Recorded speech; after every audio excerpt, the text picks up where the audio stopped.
இவருக்கும் வணக்கம். பன்னீர் சீரியல் இன்றைக்கி என்ன ப்ரோமோ நினச்சின்னு சொல்லி பார்க்கலாம். ராஜி கதிர் கூட வந்து பாண்டியனை பார்க்குறக்காக கடைக்கு போகிறாங்க. கடைக்கு போனோடனே என்னம்மா நீ என்ன வந்த பக்கம் அப்படிங்கிறாங்க. இல்லைம்மா சும்மா தான் அவங்களையும் அப்படியே கடையும் பார்த்துட்டு போகலாமேன்னு பார்த்தேன் அப்படிங்கிற.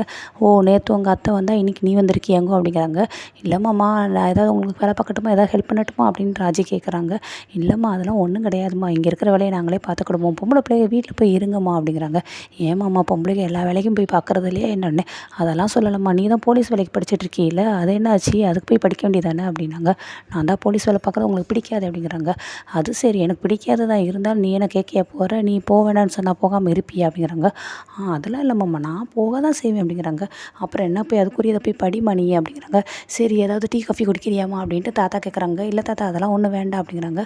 போங்கம்மா போங்க சித்தப்பு, இப்போ போய் யார் உங்களுக்கு டீ காஃபி கொடுக்குறா, அந்த கூல்ட்ரிங்க்ஸ் எடுத்து குடிமா, ஃப்ரிட்ஜில் இருக்கிற ஜில்லுன்னு இருக்கோன்னே. இல்லைம்மா பரவாயில்ல அதனால் ஒன்றும் இல்லை அப்படிங்கிற. மாமா நீங்கள் நல்லா இருக்கீங்களா, ஓகேவா அப்படிங்கிறாங்க. எனக்கு என்னப்பா நல்லா தான் இப்போ இருக்கேன், நான் மனசில் கஷ்டப்படுவேன் அப்படிங்கிறதுக்காக ஒவ்வொருத்தவங்களாம் வந்து என்னை பார்த்துட்டு போகிறீங்களாங்கோ. அதெல்லாம் ஒன்றும் இல்லைம்மா, என்னைக்காவது ஒரு நாள் மனசு கஷ்டமாக இருந்தால் சரிங்களா, எப்போ பார்த்தாலும் மனசு கஷ்டப்படுற மாதிரி வீட்டில் ஏதாவது சம்பவம் நடந்துக்கிட்டே இருக்குது. ஸோ அதெல்லாம் போட்டு ஏற்றுக்கிட முடியுமா. சரி நான் பக்கத்தில் ரூபா வசூல் பண்ண வேண்டியது இருக்குது, நாங்கள் போயிட்டு வரேன், நீங்கள் கூட மாதிரி இருந்து பார்த்துக்கோங்க மாமா அப்படின்னு சொல்லிட்டு கடையை பார்த்துட்டு போயிடுறாங்க. ஆனால் அந்த தாத்தா சொல்கிறாரு, மனசுக்குள்ளே அவ்வளோ வருத்தம் இருக்குது, அவ்வளோ வேதனை இருக்குது, ஆனால் வெளிக்காட்டாமல் ஒன்றுமே நடக்காத மாதிரி தெரியிறாம்மா இந்த பாண்டியன் அப்படிங்கிறாங்க. சரி நான் அடுத்து வீடை கட்டுறாங்க. வீட்டில் பழனிவேல் வந்து மோர் குடிச்சிட்டு இருக்காங்க. ஓ உட்காந்து நல்லா கூலாக உள்ள சோபாவில் உட்காந்து மோர் குடிச்சிட்டு உடனே, இப்போ நான் மோர் குடிக்கிறது பிரச்சனையா இல்லை சோபாவில் உட்காந்துக்கிறது பிரச்சனையா அப்படிங்கிறாங்க.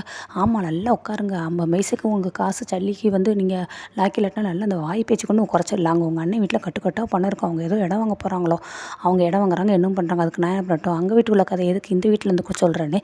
ஆமாம் போல அது வீடு, இந்த வீட்டில் அப்படி என்ன தான் இருக்குது, நம்மளும் பேசாமல் அங்கே போய் இருப்போமா, இப்போயும் உனக்கு குறைச்சிடலாம், அங்கே போவோமே, அங்கே கட்டுக்கட்டாக பணம் இருக்குது, நாங்கள் கூட இருக்கோம் அப்படிங்கிறாங்க.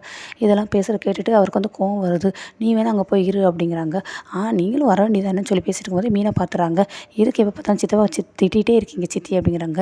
ஏம்மா நீ கவர்மெண்ட் வேலையில் படித்து வேலை பார்த்துட்டு இருக்கியே, உனக்கு கொஞ்சமாவது அறிவு இருக்காமா, புருஷன் முன்னாடி பேசும்போது நீ எதுக்குமா வரேனே, அவங்க ரொமான்ஸாக பேசுனா வராமல் இருக்கிறது கரெக்டு, ஆனால் நீங்கள் சண்டை போட்டுட்ருக்கீங்க, சித்தப்பா வைக்கிறீங்களா, அவர் பாவம் அப்படிங்கிறாங்க. ஆமாம் பெரிய இந்தப்பா உடனே மீனாம்மா நாங்கள் சண்டை போடலாமா, பேசிட்டு தான் இருக்கோம், அதெல்லாம் ஒன்றும் இல்லைம்மா நீ போமா அப்படின்ட்டு அவர் கடை கிளம்பிடுறாரு. அடுத்து திருப்பி அங்கே என்னமோ இடம் வாங்குறாங்கன்னு சொன்னீங்களே என்ன அப்படிங்கிறாங்க. அதுவா நீ எதுக்கு அதை பற்றி கேட்குற அப்படின்ட்டு. இல்லை சொல்லுங்களேன்ட்டு, அந்த மாதிரி இடம் வாங்க போகிறாங்களா, ரூபா கேஷாக தான் கொடுப்பாங்களாம், எப்போ பார்த்துமே அவங்க கையில் கேஷாக தான் இருக்குமா அப்படின்னு சொல்லி பேசும். ஓஹோ அப்படின்னு சொல்லிட்டு இது மீனா கேட்டு வச்சுக்கிட்டு உடனே இன்கம் டேக்ஸ் ஆஃபீஸ்க்கு ஃபோன் போட்டு மீனா சொல்லிடுறாங்க அந்த வீட்டில் இருக்குன்ட்டு. அடுத்து மயில் வந்து ரொம்ப சுகமாக இருக்காங்க. சரவணன் வந்து மயிலோட வலையெல்லாம் பார்த்து ரொம்ப ஃபீல் ஆகிறாரு. அடுத்து மயில் ஃபோன் போடவும் அவர் எடுக்க மாட்டேங்கிறாங்க. திருப்பி மயில் வந்து மீனா கால் பண்ணுறாங்க. நான் ஒருத்தர் இருக்கேங்கிறது நீங்கள் யாருமே ஞாபகப்படுத்த மாட்டேங்கிறீங்க, யாருமே பேச மாட்டேங்கிறீங்கன்னு அழுகுறாங்க. அப்படிலாம் ஒன்றும் இல்லைன்னு. சரி சரவணன் கிட்ட ஃபோன் கொடுக்குறீங்க, சரவன்கிட்ட ஃபோன் பேசும்போது நான் என் ஃபோனில் பேசுகிறேன் கட் பண்ணி